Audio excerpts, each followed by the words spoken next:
നമസ്കാരം. മലയാളി വാർത്തയിലേക്ക് സ്വാഗതം. ലബനൻ ആസ്ഥാനമായുള്ള ഒരു പുതിയ സംഘം ഹിസ്ബുള്ളയുമായി ചേർന്ന് ഇസ്രയേലിന് നേരെ വ്യോമാക്രമണം നടത്തിയതായി റിപ്പോർട്ട്. ഇസ്രയേലിനെതിരായ ആക്രമണത്തിന്റെ ഉത്തരവാദിത്തം ലബനീസ് റെസിസ്റ്റൻസ് ബ്രിഗേഡുകൾ ഏറ്റെടുത്തു. ഷബാബ് ഫാമിലെ ഇസ്രയേലി റുവൈസത്ത് അൽഖർ സൈറ്റിന് നേരെ റോക്കറ്റ് പ്രയോഗിച്ചതായി സംഘം പുറത്തിറക്കിയ പ്രസ്താവനയിൽ വ്യക്തമാക്കി. ലോകരാജ്യങ്ങളുടെ വിലയിരുത്തൽ പ്രകാരം ഒരു യുദ്ധത്തിന്റെ വക്കീലാണ് ഹിസ്ബുള്ളയും ഇസ്രയേലും. മിഡിൽ ഈസ്റ്റിൽ ഉടനീളമുള്ള ഇറാൻ പിന്തുണയുള്ള സായുധ ഗ്രൂപ്പുകളുടെ പങ്കാളിത്തം ഈ യുദ്ധത്തിൽ ഉണ്ടാകുമെന്ന് മുന്നറിയിപ്പ് നൽകുകയും ചെയ്തിരുന്നു.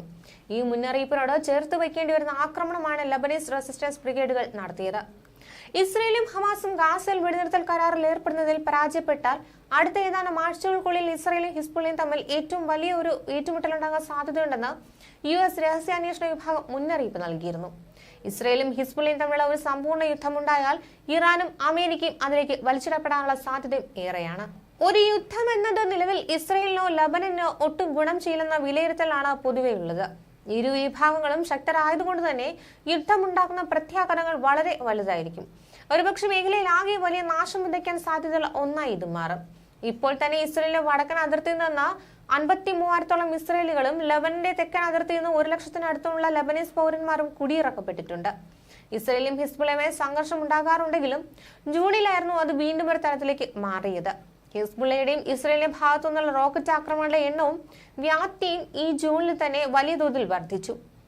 മെയ് മുതൽ ഹിസ്ബുള്ള കൂടുതൽ അത്യാധുനിക ഡ്രോണുകളും ഗൈഡഡ് മിസൈലുകളും ഉൾപ്പെടെ കൂടുതൽ നൂതനമായ ആയുധങ്ങൾ ഇസ്രയേലിനെതിരെ ഉപയോഗിച്ചു തുടങ്ങിയിരുന്നു.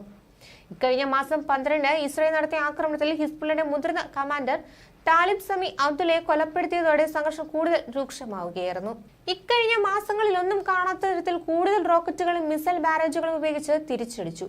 ഒപ്പം കഴിഞ്ഞ മാസം 18 ഇസ്രയേലിലെ ഹൈഫ തുറമുഖത്തിന്റെ ഡ്രോൺ ദൃശ്യങ്ങളും പുറത്തുവിട്ട് ഹിസ്ബുള്ള നേതാവ് ഹസൻ നസ്രല്ല ഭീഷണി മുഴക്കി.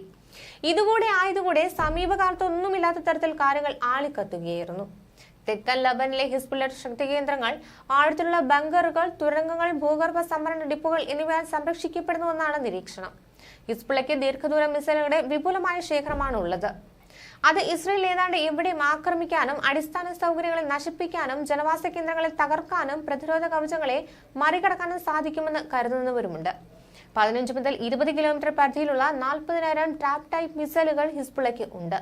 കൂടാതെ 100 കിലോമീറ്റർ ദൂരപരിധിയിലുള്ള ഫജർ 3, ഫജർ 5 ബാലിസ്റ്റിക് മിസൈലുകൾ ഉൾപ്പെടെ 80,000 ദീർഘദൂര മിസൈലുകളും ഹിസ്ബുള്ളയുടെ പക്കലുണ്ട്. ഇതിനെല്ലാം പുറമെ 200 മുതൽ 300 കിലോമീറ്റർ വരെ സഞ്ചരിക്കാൻ കഴിയുന്ന ഏകദേശം 30,000 സെൽസാൻ ഫത്തേഹ് 110 മിസൈലുകളുമുണ്ട്. തെക്കൻ ഇസ്രയേലിലേക്ക് ഉൾപ്പെടെ എത്താൻ ശേഷിയുള്ള ഹിസ്ബുള്ളയുടെ ഏറ്റവും ശക്തമായ ആയുധശേഖരമാണിത്. മറുഭാഗത്ത് ഇസ്രയേലും അതിശക്തം. പശ്ചിമേഷ്യയിൽ ഏറ്റവും അത്യാധുനിക ആയുധശേഖരമാണ് ഇസ്രയേലിന്റെ പക്കലുള്ളത്. അയൺ ഡോം ഉൾപ്പെടെയുള്ള നൂതന സാങ്കേതിക വിദ്യകളും ഇസ്രയേലിന്റെ കയ്യിലുണ്ട്. ഇസ്രയേലിനെ സംബന്ധിച്ചിടത്തോളം അവർ തങ്ങളെ ചരിത്രത്തിൽ ഏറ്റവും ദുർബലമായ അവസ്ഥയിലാണ് ഇപ്പോഴുള്ളത്. അതിനിടെ ഗാസയിൽ കൂട്ടക്കുരുതി തുടരുകയാണ് ഇസ്രയേൽ. ഇന്നലെ രാത്രി 1 മണിക്കൂറിനോടെ നടന്നത് 3 ആക്രമണങ്ങളായി 44 കൊല്ലപ്പെട്ടു എന്നാണ് ഗാസ ആരോഗ്യ മന്ത്രാലയം അറിയിച്ചിരിക്കുന്നത്. സിവിലിയൻ കേന്ദ്രങ്ങൾ ലക്ഷ്യമിട്ടായിരുന്നു കൂടുതൽ ആക്രമണങ്ങൾ. ഖാൻ യൂനിസ്, ദേർ ബലാ, ഷുജയ്യ എന്നിവിടങ്ങളിലും നിരവധി ഫലസ്തീനികളാണ് കൊല്ലപ്പെട്ടത്. റഫയുടെ വിവിധ ഭാഗങ്ങളിൽ ഇസ്രയേൽ സൈന്യത്തിനെതിരെ ശക്തമായ ചെറുത്തുനിൽപ്പ് തുടരുന്നതായി ഹമാസ് സായുധ വിഭാഗമായ അൽ-ഖസം ബ്രിഗേഡും അറിയിച്ചു.